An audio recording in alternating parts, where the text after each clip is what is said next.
I am not busy. I am in the bathroom. How dare you accuse me?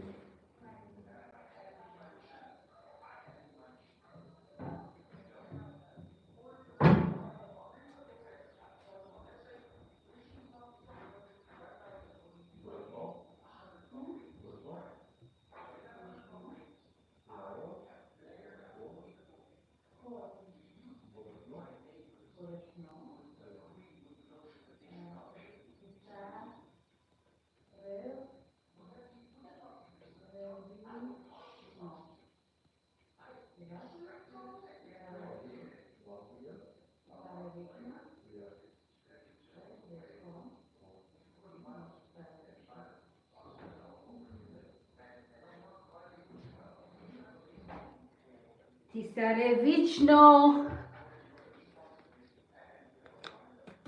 Guys, this is what we are doing today.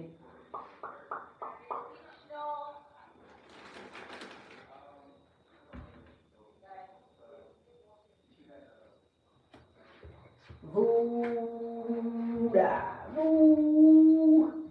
Where did you go? Oh no. You're really about to do it? Mm-hmm.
Oi, oi, oi, oi.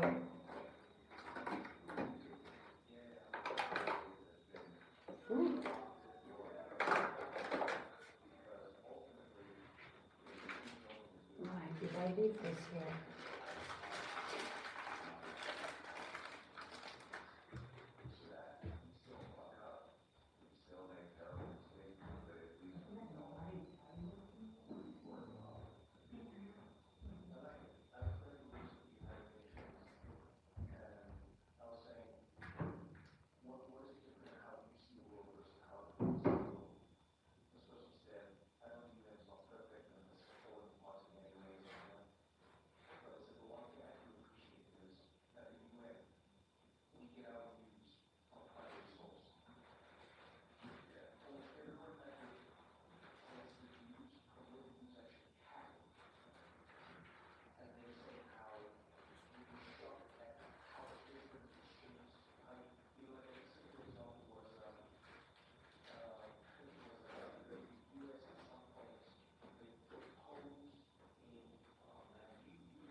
Strange. Huh. Strange.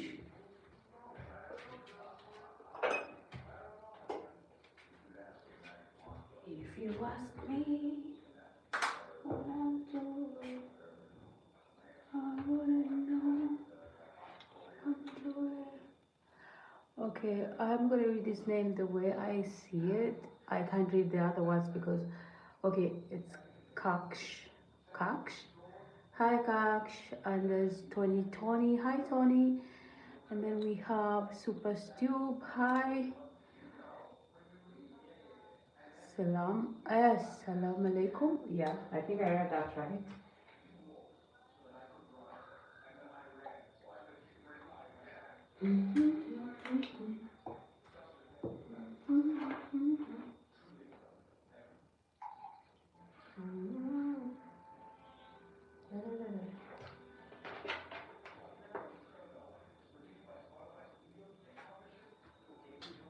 Meow. Okay. So today we are making something of East African staple food. If anybody knows.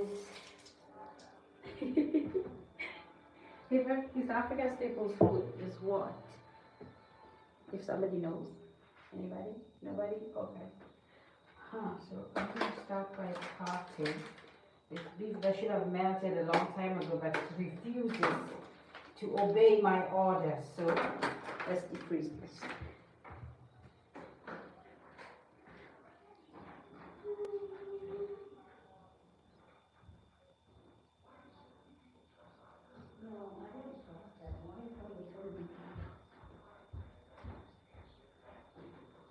Show me what you've done.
Show me what you got.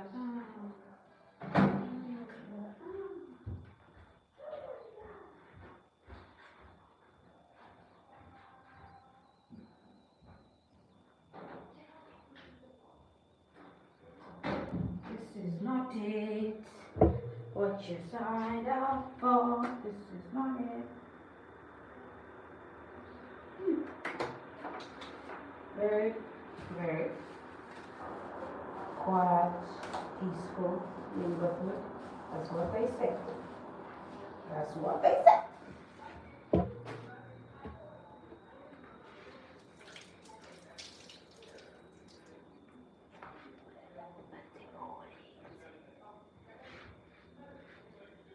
she go?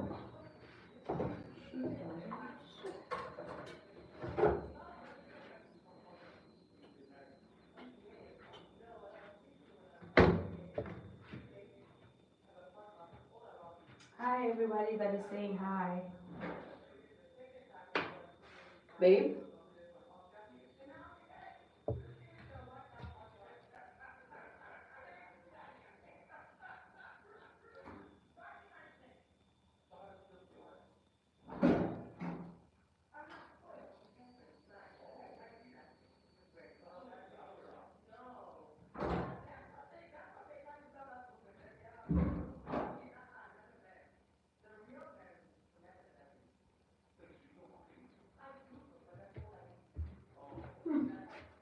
Strange.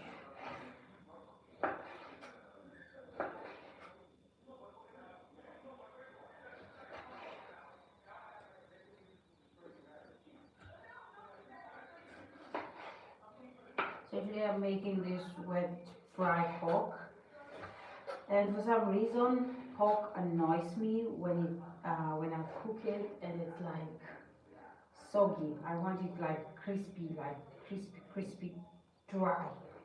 I wish I could even like do the frying on the side and then just bring them all together when it's done, because I feel like its flesh just gets too soggy and it just annoys the shit out of me. So I'm always trying to cut them as thin as possible, because I don't like them when they're chunky and they give that soft, slimy feeling, especially the fat regions like this white parts. It's so annoying. They dip into soup and they're like, ah, now we're gonna be soaked up. So annoying, by the way. So I always try to like make it very thin sliced, and I try to make the oily parts to remain on their own so they don't throw up the other parts. Yeah, so let's see how this goes. Also today we are doing a sample of the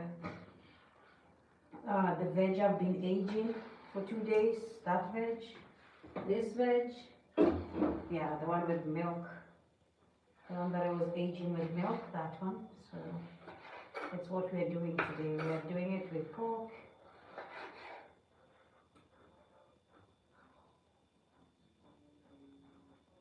It's 40 parts are annoying. I need them to stay independently, like literally.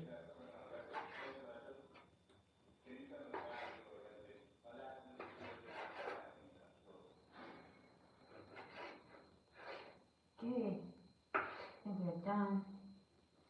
So I need them as crispy as possible.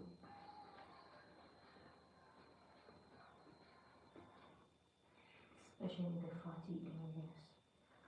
You just need to stay put. Okay, I think for the most part I'm done. So I'm just gonna turn on the stove and we can get on with it. I don't think today's meal is gonna take a lot of time, so guys, stay with me, okay? Don't forget to hit the subscribe button. I'm doing live cooking sessions every single evening, except on days that maybe we decide we wanna go out for dinner. Yeah, and leave us a comment, tell us what you think. If you like what we're doing, you can suggest something. If you don't know what you're gonna have for dinner, maybe this can be a good idea for you.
Ulishawakata, ulishakutaka, ulishawakata.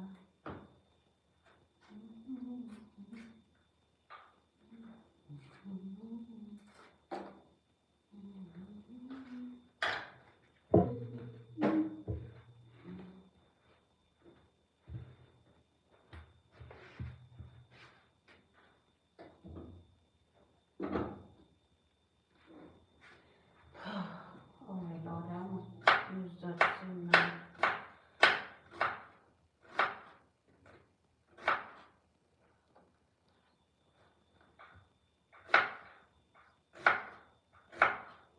So on Sunday, I am going to try again to make moussaka, and I hope I don't butcher the recipe again, but stick around.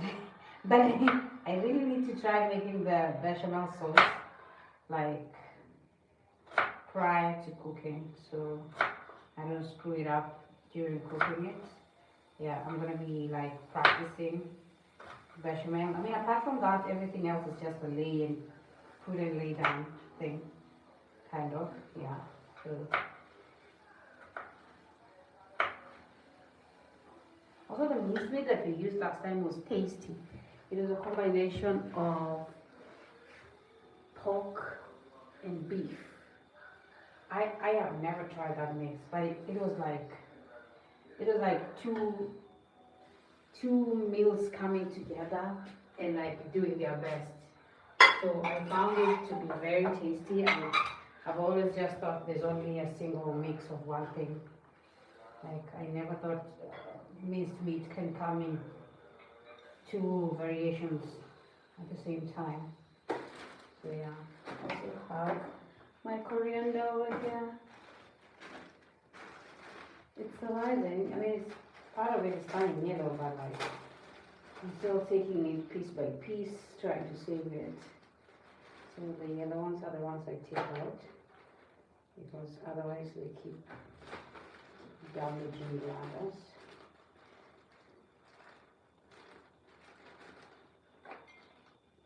They're the ones I keep using.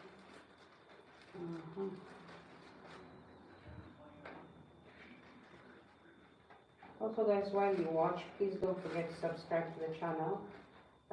Your subscription keeps us going, helps grow our channel, so we appreciate you being here.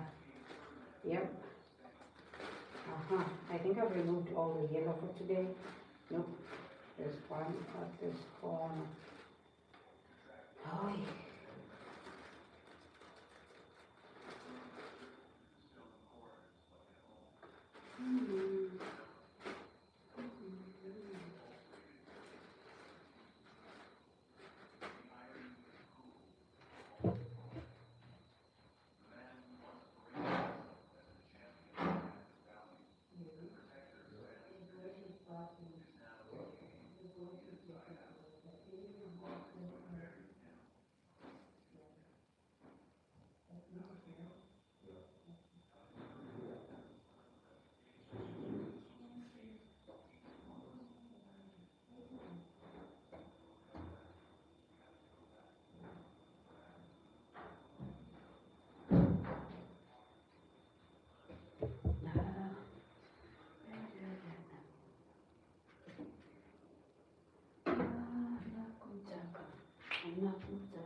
What do I want?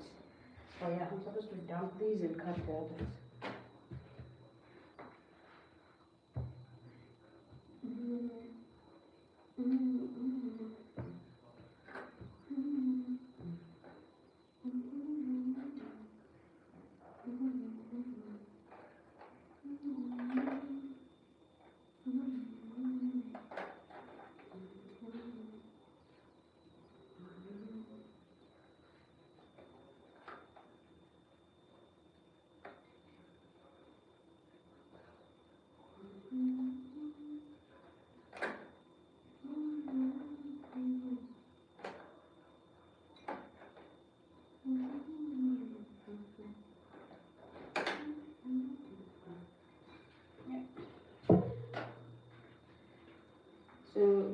also wash it because you don't know where it's been.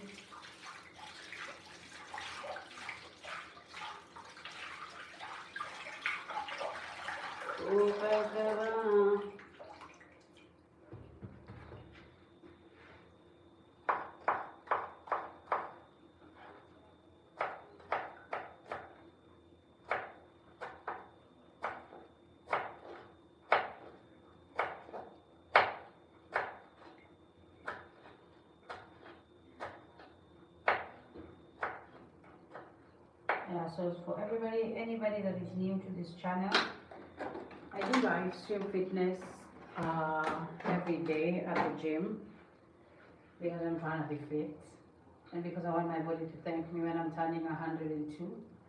Yeah.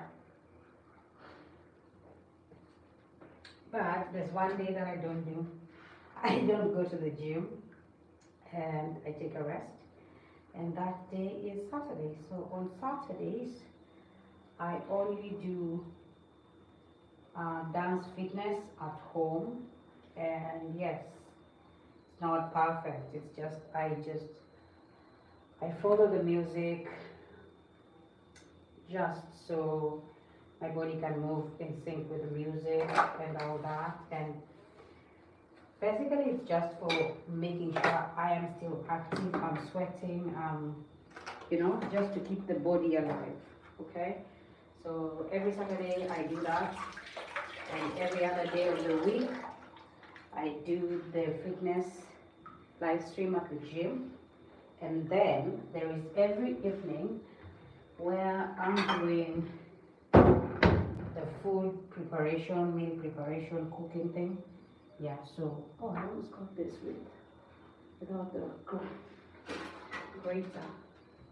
Yeah, and then there is every evening, like today, where I just do live cooking. So this is basically a daily thing that I do, yeah. For everybody that might be wondering why is she doing it? So I am a food enthusiast and I enjoy making food. I enjoy cooking. It's my thing. It's always been my thing. So I am happy that I can share that with the world and everybody else who's watching.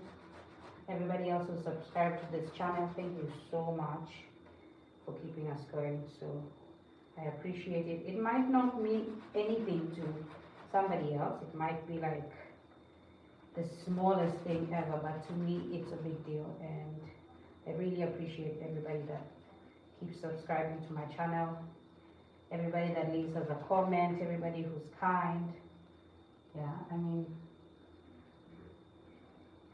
it's good to actually live out a part of your dream, or might not be as how you imagined it, but like sometimes the universe gives you what you need and not what you want. Yeah, so this cooking thing is a passion of mine. Yeah, so I'm gonna be trying out some Bulgarian meals in the future. I don't know which one exactly, but the first one we need to do is the moussaka. And the last time we tried it, we did something that was between moussaka and lasagna. Yeah, so that was that. So I also didn't have like almost half the ingredients, so I don't know what I was thinking, but yo, this time round, I would be caught off guard. Yeah.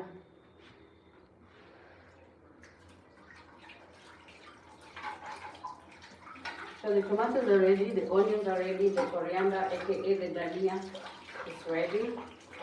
We have veg that is ready. Yeah. All we need to do is finish up the pork and then do the ugali. Yes, sir. That's what we are doing for today. We are doing ugali, pork, and veggies. Like I said, every day. Thank you for sending me a heart. So every day, who's this? Stotetsi. Thank you. So every day we have to have veggies. It doesn't matter what we are cooking. There has to be veggies in the mix. That is just how I was raised. So It is something that I enjoy having as part of my meal. Okay. Yeah, so I know a lot of people maybe weren't here when I was making this traditional veg from Kenya. So basically it was scales and spinach. I chopped them, I boiled them, I fried them. I actually fried them, but then I added milk into the mix. So every day I've been adding milk every single day, and it keeps softening up. So yeah, it's what we are having today, and it's not like we're gonna finish it all. That's not how it works. Actually, in Africa, we do this to preserve food and like to keep it for longer. So every day we would, let's say for example, we're not sure if we're gonna afford veg tomorrow. So we would chop a lot of veggies and cook them, and then keep adding oil into it to preserve it, so that tomorrow the money we should have used to buy veg, we use it to buy something else, let's say maybe fish or beef or something. So then we know we have veg, so we're just gonna be catering for one thing. Yeah, basically it was used to preserve food. So there's also a way of preserving meat, but that's a long story. So basically this was used to preserve veggies. You take a lot of veg, you boil them, and every day you add milk into it. This is how it looks like for anybody who's wondering. It's actually very tasty. The white stuff you're seeing on top, that's milk cream. So the milk just continues to be part of the food. Yeah. It continues to be part of it, and the veggie keeps softening up every day. So you boil, you kind of warm it. So every day you're warming it and adding milk. So you're warming and adding milk, warming and adding milk. Yeah.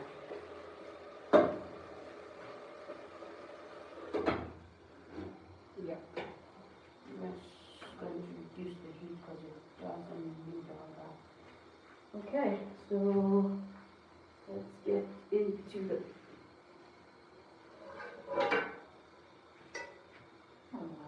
This is when I heat up so fast. Okay. I'm going to use. Oh, I can do this.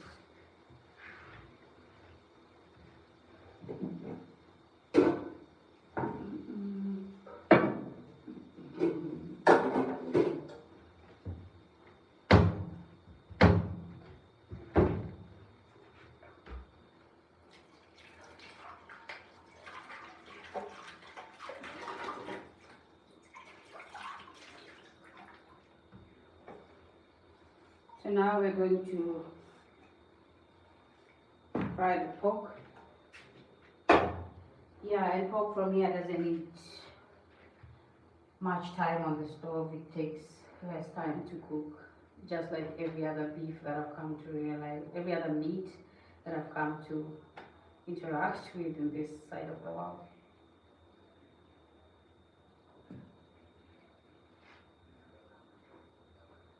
Ooh.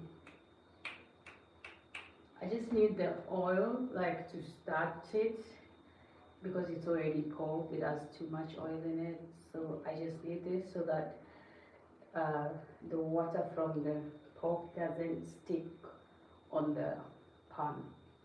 So you first need the oil. Yeah. But first, let's wait for it to heat up. The pan itself. Yeah. So I have realized that I think when I was on Qatar Airways, we had something that had like maize meal, but it also had like milk. So it was giving something like, I don't know how to call it. Should I call it scrambled? It was looking like scrambled, but like scrambled eggs, but it was made of maize meal, and then it had cheese in it. So I am guessing that is what the rest of the world is using corn flour for. Yeah, but we on the other side use it for something entirely different. It's called ugali. So that's what we're gonna make today. And I'm trying to find like a white corn here, maize here, and white maize meal flour. So I'm really trying to find that, and it's been a bit of a challenge, but I will let you know once I find it. Yeah, I mean, a few weeks ago I didn't know we can finally find the spinach, not the baby spinach. This is not the baby spinach. This is a full developed spinach leaf. That's what we eat in Africa. A fully developed spinach. Like it's like the size of my hand, a normal size. But then this one I found like it was so huge, and it still tastes the same. It looked different, like it had like this purplish color. I guess it's a variation of the types of spinach they have. But like it had this purple color. Our spinach has like a clear creamy color on the stem, but yeah. And also they had kales, so I was really excited to actually finally find it. I have been trying to find normal veggie. I've been eating spinach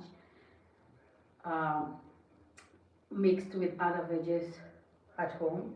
So when I came here, I was really eager to find it, and at first it wasn't that easy. And since I did, I was so excited. And I keep talking about this like it's just veg, move on. No, it's not just veg.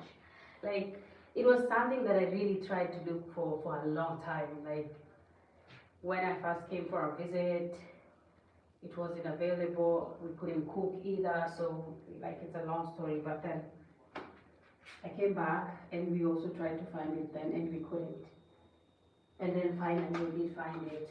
Like the baby spinach, for me, it has this greasy feeling on your tongue and on your teeth, and for me that just felt strange. Like it wasn't something I was used to.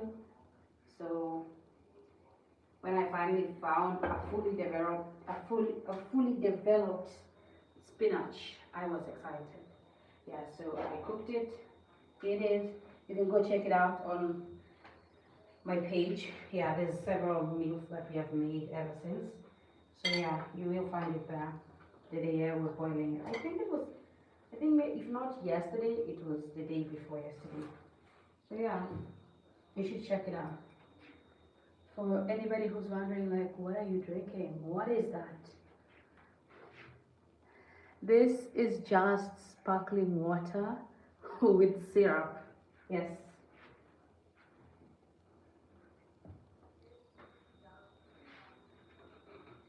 It's not alcohol, yeah.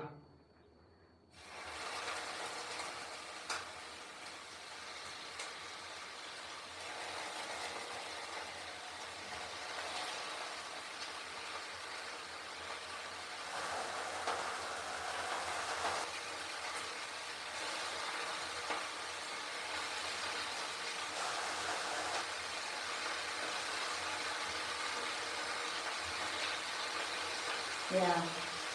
That sound of the pan sizzling with the food like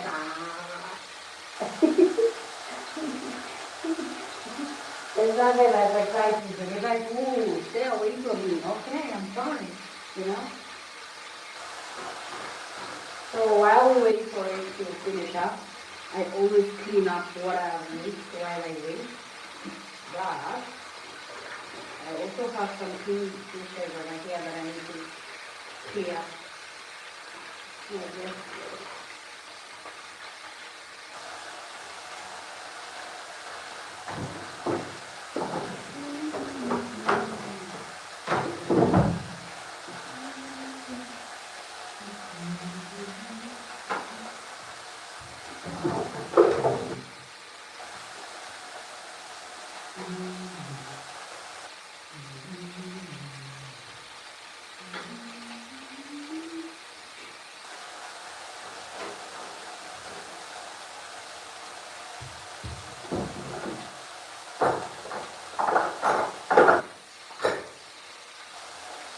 Also, if you go through our shorts, you will find like there was a first time my husband was trying the ugali for the very first time. Yeah. I mean, you're supposed to eat ugali with your hand. Yes, like this. I know, yeah, but sometimes he just uses a fork or a spoon because it's convenient to him, and I don't blame him for that.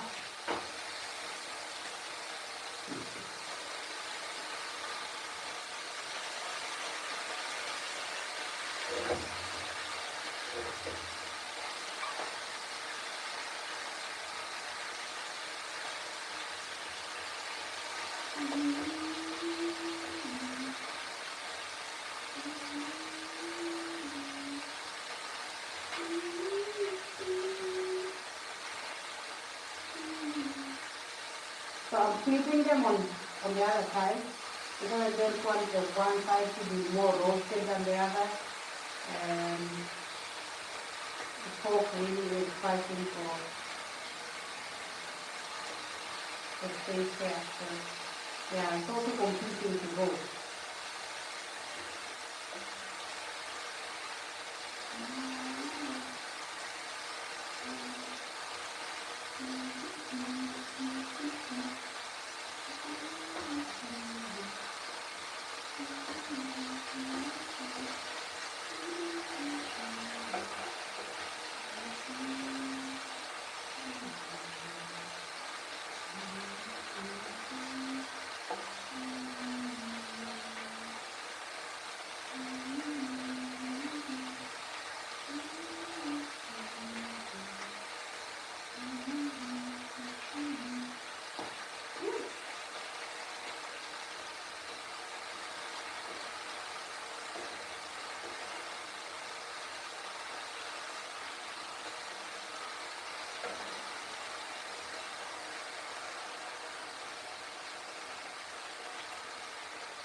No.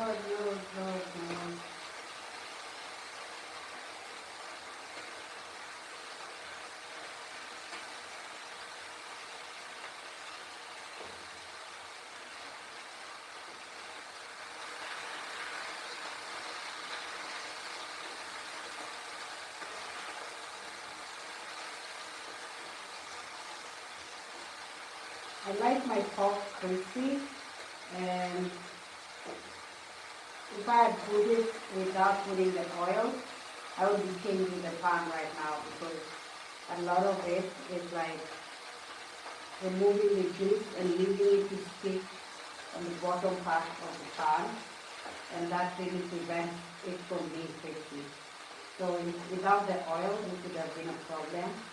That's why you need to start with putting the oil. Even if you don't put too much, like you still need to put some. It helps to grease it out. I will show you, but the pan is ruthless with me.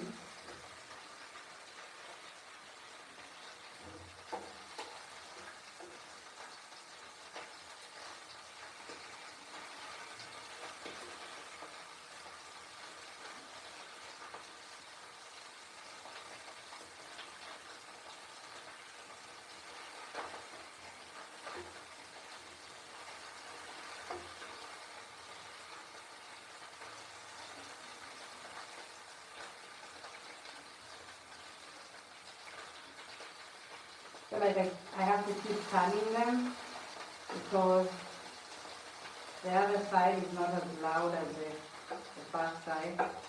So you might find that maybe it's burning too much than expected. Yeah. Pork is very weird. It's just oily food. And I feel like I'm sweating. My goodness. Oh.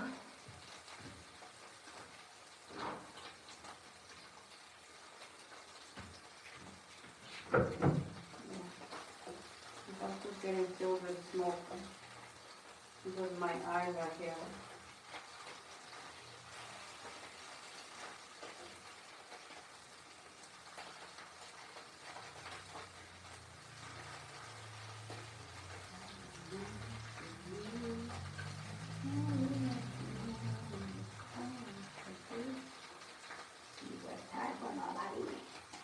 Yeah, like literally right now, I can't even move to go to the living room for anything because I will come back and find it has roasted too much.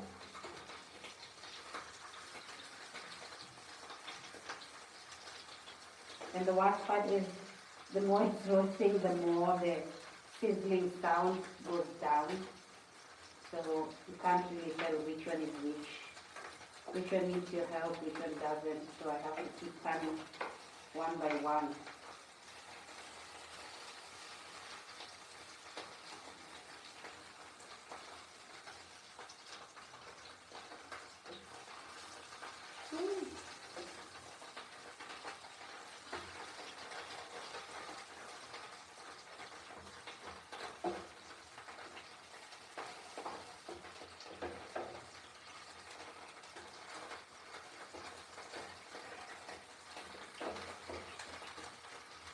Yes, it's coming to my expectations. So next thing we're going to do is add the onions and the tomatoes and everything. And yeah.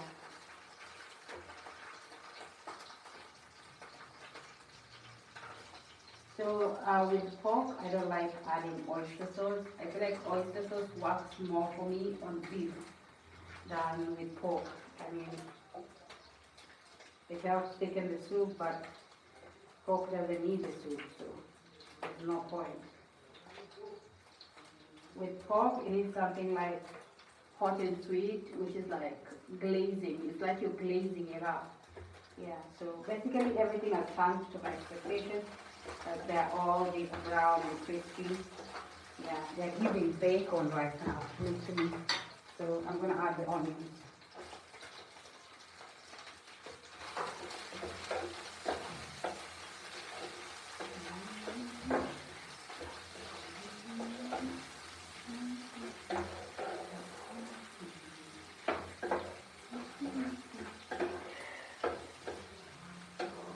Oh.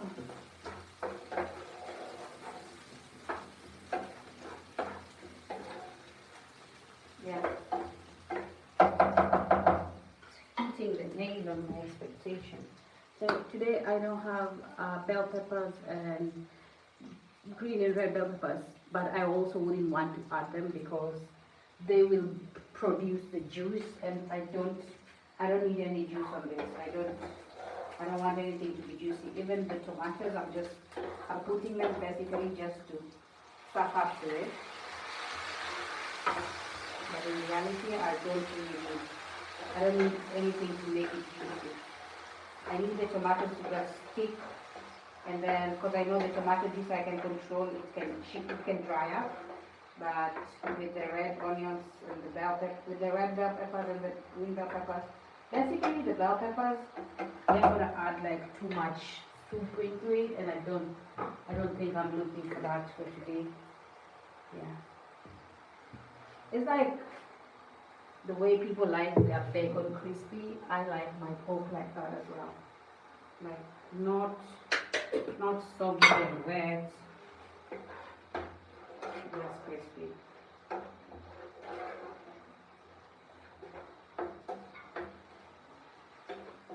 Smells amazing. Smells amazing in here. Yes, it does. So awesome.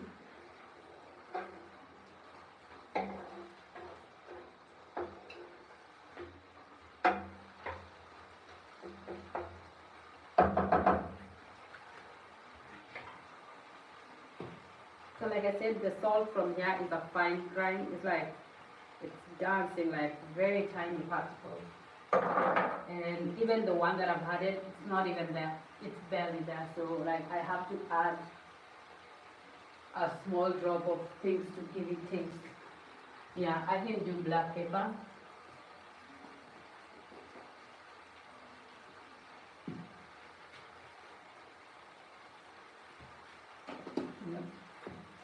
Black pepper.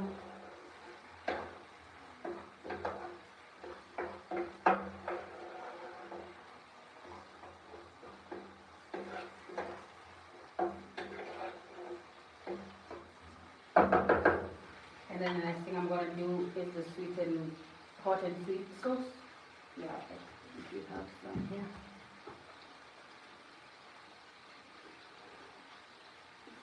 Sure.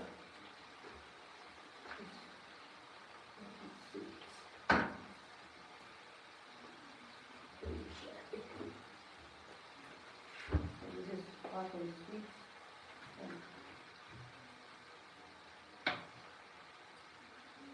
No way. It broke. And I have to quit.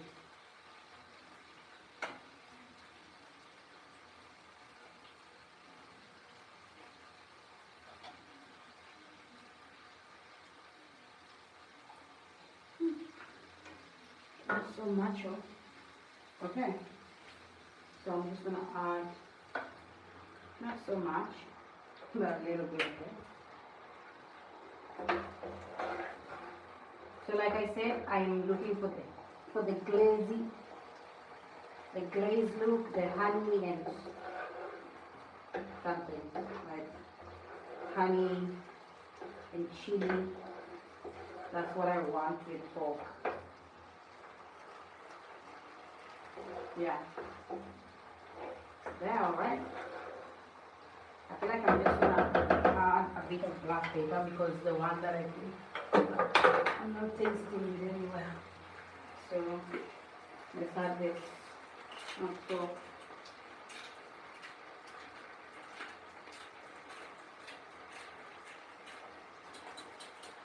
Yep.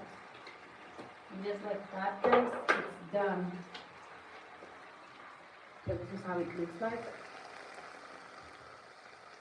Yeah, it's giving glazed look, and the final resting thing that I always do is add coriander, and coriander is added at the final step because I don't want it to lose the green color. It's just something that you drop there and you leave it. The rest I'm gonna add into this veg.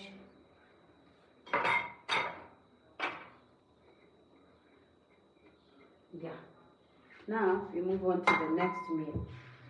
The next part of this whole process, which is the ugali.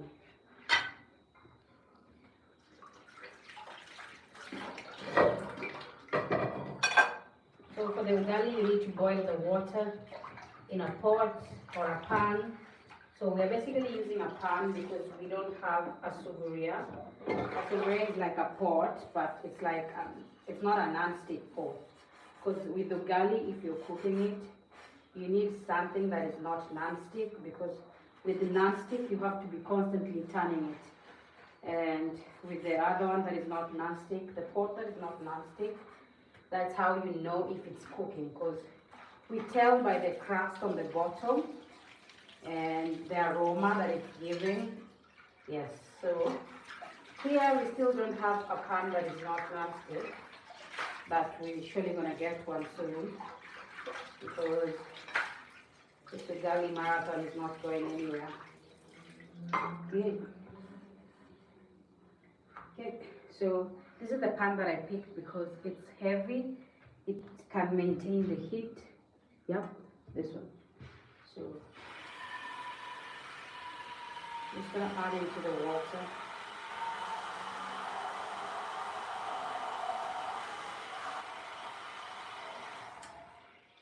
Just a little bit. Yep. Everything is done here. Now I'm just going to clean up everything from here while we wait for the water to boil.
it.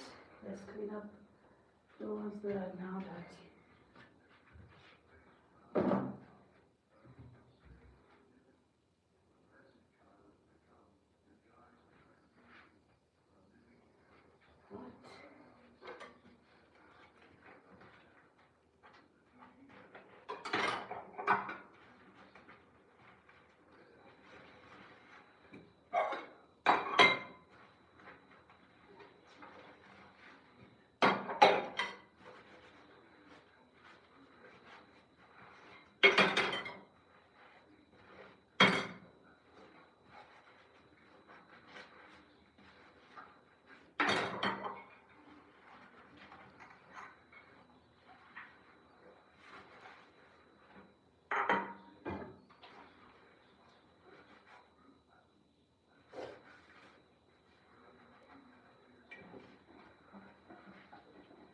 Show me what you got.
I think like our water is almost ready,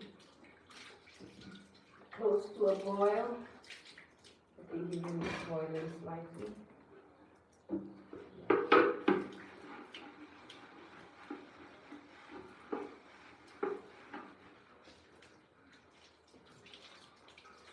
Extra pressure, baby.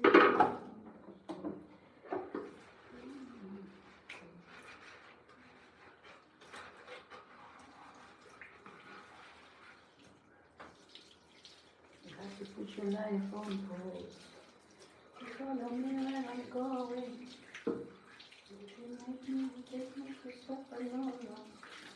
Cause you're not going. Okay, so now let's cook the ugali. Yes, it's time guys. So first I'm gonna start with the flour that I used the last time.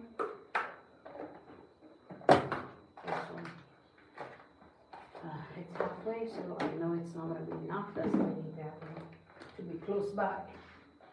Yes. Another thing you need is a wooden cooking stick, just like this.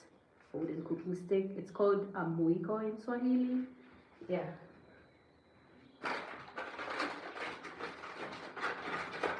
So you have to wait for your water to boil, and like anything else, this one you can't start before the water boils. Otherwise we say the ugali is going to be undercooked. Yeah, so all you do is constantly mix it. You're going to be constantly mixing. And you have to be careful not to let it lump up. So you're mixing and turning and spreading. Yeah. Yeah. Also be careful not to burn.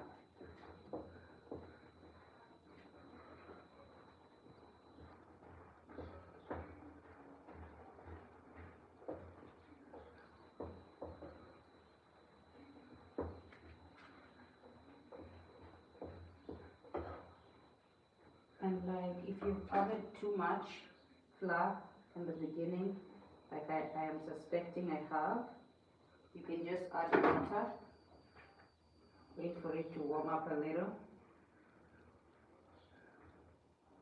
and then keep going.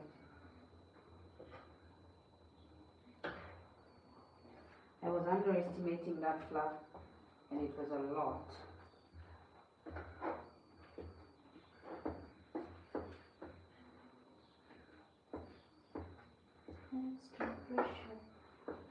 Maybe when you want that you can use one, of course. So the cloth that I'm holding it with, I have dipped it in water because the handle heats up. The handle for this pan kind of heats up. So I'm just trying for it to keep me as safe as possible. I hope you guys can see how I'm doing it. I'm just spreading it. I'm spreading the lumps out because when you do this, the lumps break. Yeah, there's like the flour lumps with water, and they create these tiny balls. And you don't want those tiny balls because you want it to mix. It has to be uniform, like together. They both have to come together and make the same looking meal.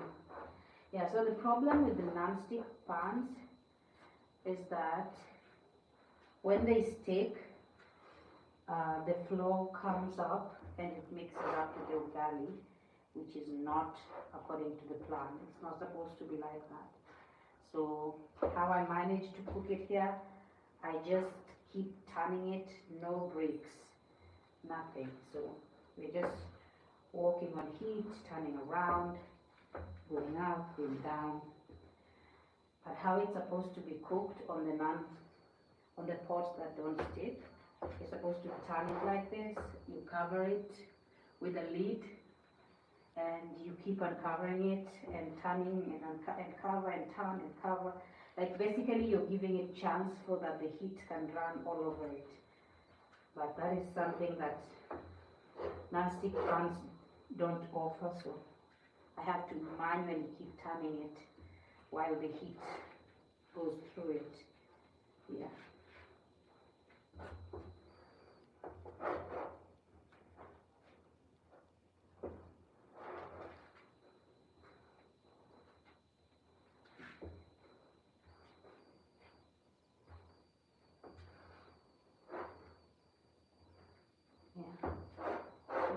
Constant turn, spread, turn.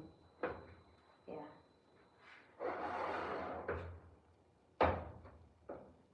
Yeah, and you also have to keep removing the ones that are sticking on the wooden spoon because they might not be cooked, and you want them to mix, especially on both sides. You have to spread on both sides, like both of the sides, so they mix with the ugali together and they cook together.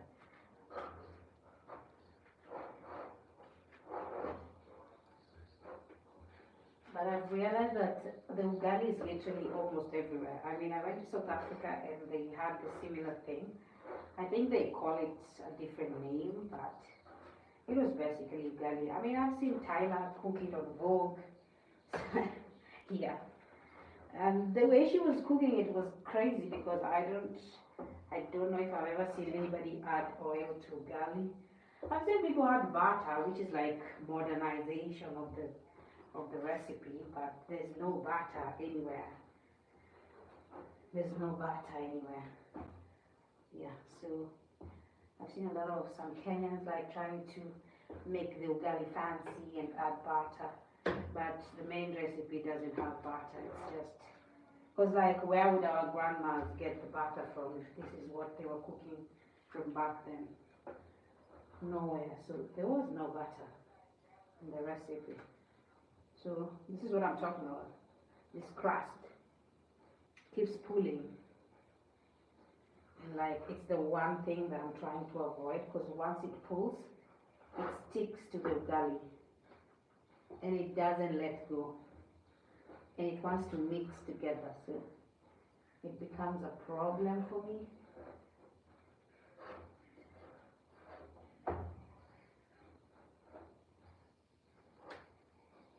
Yes, this is how that crust looks like a burrito. Yeah, so this one I've managed to pull it out. This is the problem with using non-stick pans. Yeah, it's not like it's something not tasty. You can eat it, like I'm gonna set it aside just so it can be crunchy. But another one is gonna form immediately that comes out. Another one is gonna form. So if you're using a pan that is not non-stick, it just layers at the bottom, like until you see it layering and producing a smoky aroma. You can't tell if it's cooked unless you actually know how to cook ugali soup. Well, I pretty much know how to cook ugali soup. I know I just have to run with it for some minutes while it goes through the heat and constantly turn it. But it becomes a problem.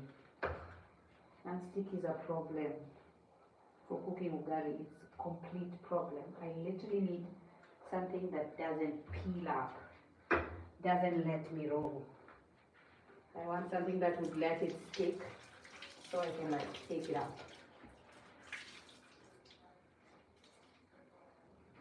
This is making everything hard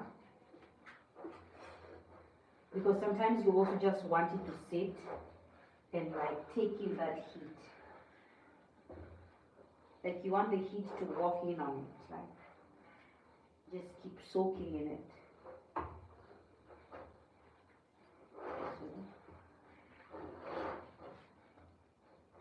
I'm also just trying to spread it around so it can cover every corner.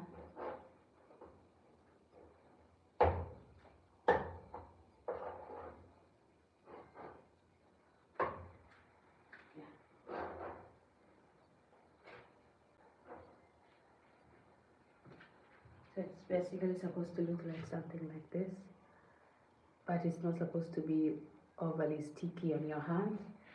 My grandma used to say, if it's sticky on your hands, it's not cooked. It's not well cooked.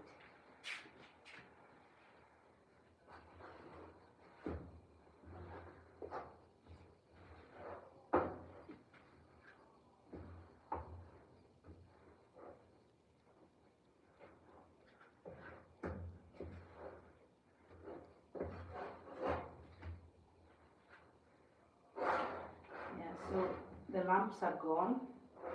It just needs to sit more on the heat.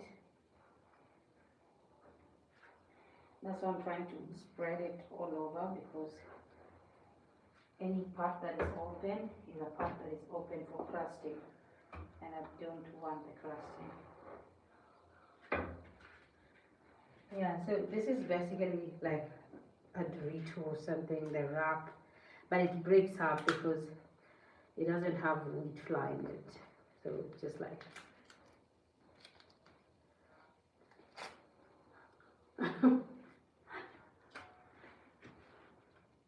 as kids, we actually used to fight for this thing. Yeah, we used to be like, it's mine, it's mine today, it's mine.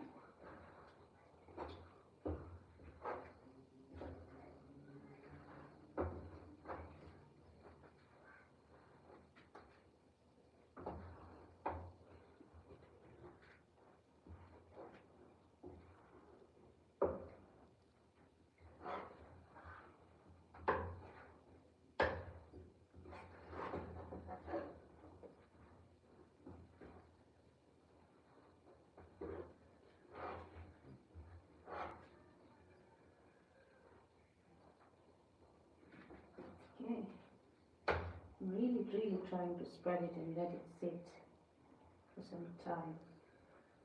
Also, the flour here is finely ground, that it feels more like wheat flour than it does ugali flour. So it was something that I didn't like in the beginning, but then I used it and I was like, it's not so bad. My soda's gotten warmer.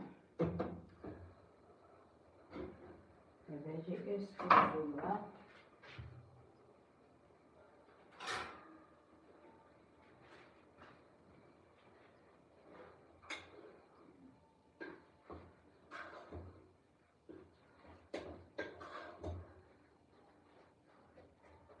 The veggie is reminding me so much of Africa, so much. I love it. I even love the aroma. Talking about it sounds like I'm talking about some love story, but it's love story. It's a love story about food.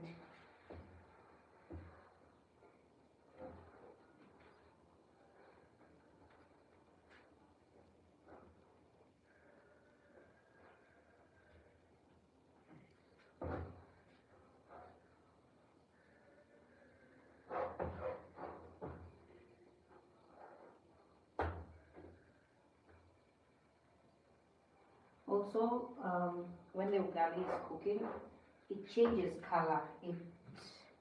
It becomes more darker. Like it doesn't look as bright yellow as it did when it was raw. So it's like the maize has cooked the same way you can crush a raw maize seed and a boiled one. It's different. So it changes color, just like it's the same concept. Yeah. So it's not only the smell that you follow, it's the taste. You are supposed to taste it, by the way, when you're cooking. And lucky for you, I know how to cook it and I don't have to taste it.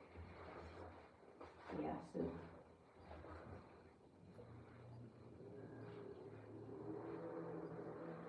I just need to smell it and let it sit for a while on the pan while it cooks.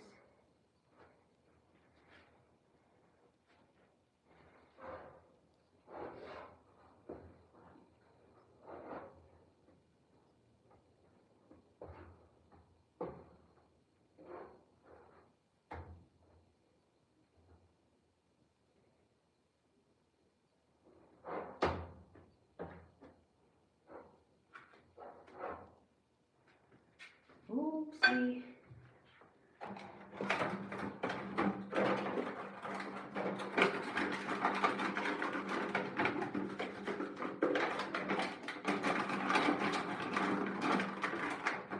Yeah, so guys, stick around for the presentation of the meal.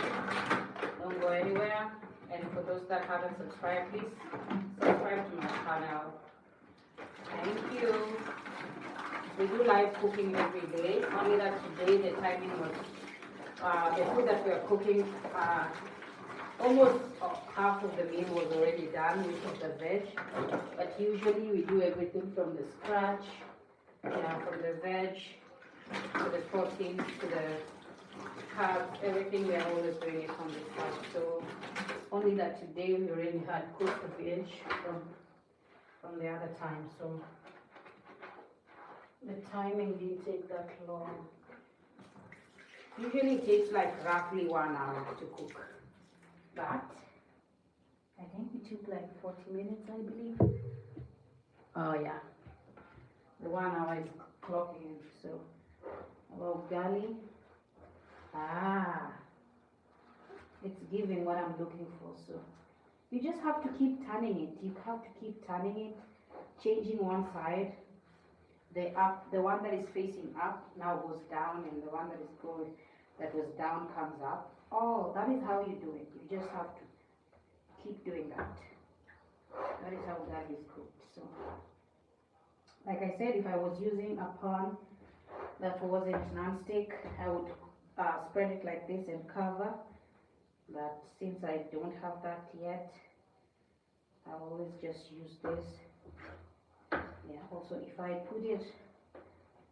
spread it on the side and cover every part, it doesn't create the crust, and if it does, it's a moisturized crust, so it just comes along with it.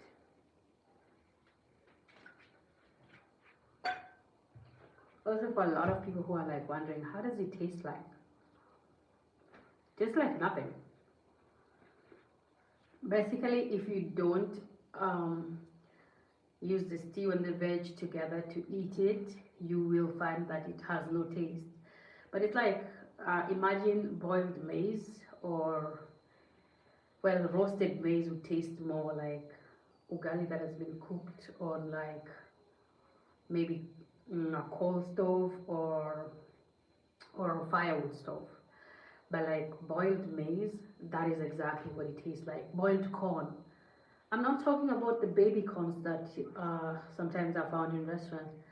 Fully matured corn that is boiled. That is the taste of ugali. It's literally the same thing.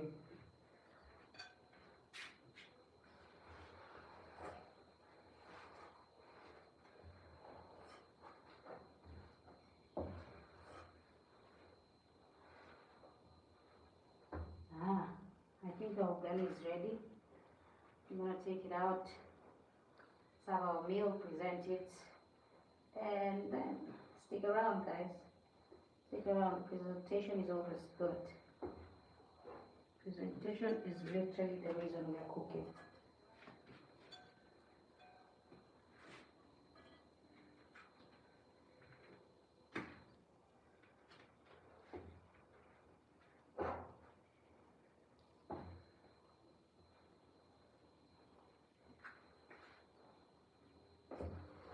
So also ugali is like chapati.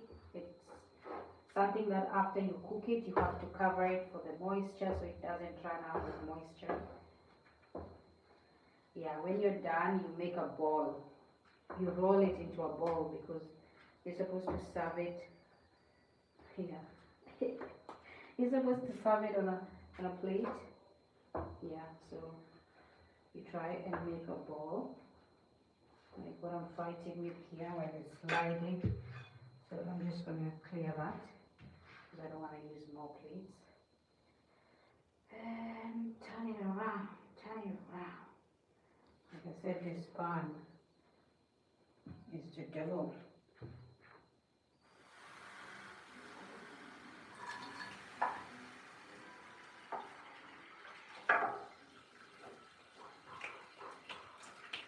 Oh yeah. I'm just going to put this to blaze a while, but it's not necessary. Yes, yes, yes. Now we get into the presentation. Stick around, guys. I'm just going to serve it now and show you how it looks like. This is our final look.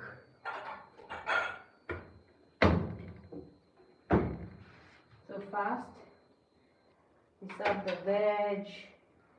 The traditional veg, it's actually spinach and kales, but it's just been cooked in a traditional way, so makes it extra special, extra special.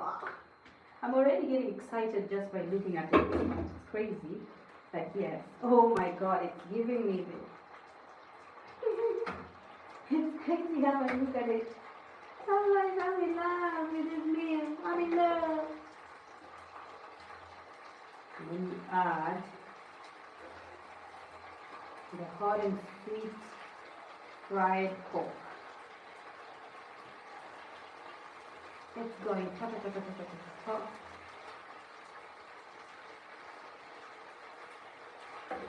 Just go.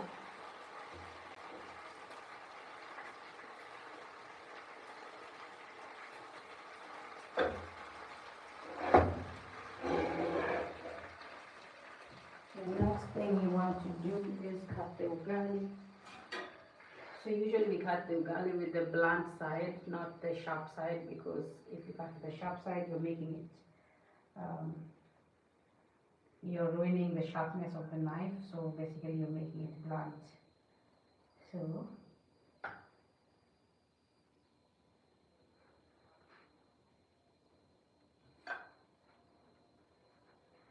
this is how our meal looks like. Yay! Yeah, so you have the traditional veg over here, the hot and sweet glazed crispy fried pork over here, and you have your ugali. Guys, I love everything about this meal. It's amazing. It's amazing. Okay, so it's amazing. So guys, This is our final meal. This is our final presentation. Don't forget to subscribe to our channel. We do this every single day. Thank you so much for watching. Thank you for keeping us company. And see you on another live stream tomorrow. Bye. Have a good night. And enjoy your dinner as well.